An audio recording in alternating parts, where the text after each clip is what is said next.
Hi అండి, welcome to my channel. ఈరోజు మనం బెల్లం సిరప్ని ఇంట్లోనే ఈజీగా ఎలా తయారు చేసుకోవాలో చూపిస్తాను.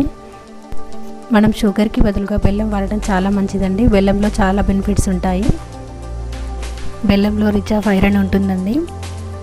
స్కిన్ ప్రాబ్లమ్ని తగ్గిస్తుంది, బాడీ టెంపరేచర్ని కంట్రోల్ చేస్తుంది. బెల్లంలో అధికంగా పొటాషియం, మెగ్నీషియం ఉండటం వల్ల మనం రక్తహీనత బారిన పడకుండా కాపాడుతుంది. సిరప్ని ఎలా తయారు చేయాలో చూసేద్దాం. స్టవ్ ఆన్ చేసి స్టవ్ పైన ప్యాన్ పెట్టేసి బెల్లాన్ని తురుముకొని ఈ విధంగా వేసుకొని బెల్లం మునిగే వరకు వాటర్ని యాడ్ చేసుకోవాలండి. ఈ విధంగా యాడ్ చేసుకున్న తర్వాత బెల్లం అనేది మెల్ట్ అయిపోతుంది. మెల్ట్ అయిపోయిన తర్వాత మనం ఇందులో ఏమైనా చెత్త అలాంటిది ఉంటుంది కదండి, ఆ డస్ట్ పోవడం కోసం దీన్ని వడకట్టుకోవాలి.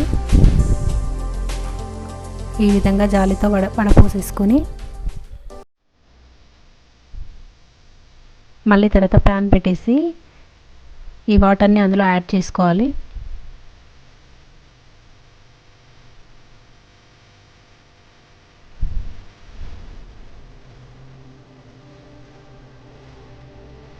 యాడ్ చేసుకొని స్టవ్ని మీడియం ఫ్లేమ్లో పెట్టేసుకోవాలండి. దీన్ని కలుపుతూ ఉండాలి. మనం అరిసెలకైతే ఎలా పాకం పడతామో ఆ విధంగా ఒక 10 to 15 మినిట్స్ పడుతుందండి ఇది చిక్కబడడానికి. అడగంటకుండా మధ్య మధ్యలో కలుపుతూ ఉండాలి.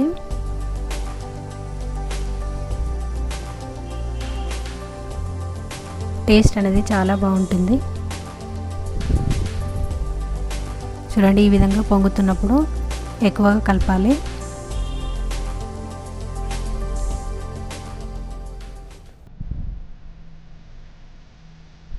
చూడండి, చిక్కబడుతుంది.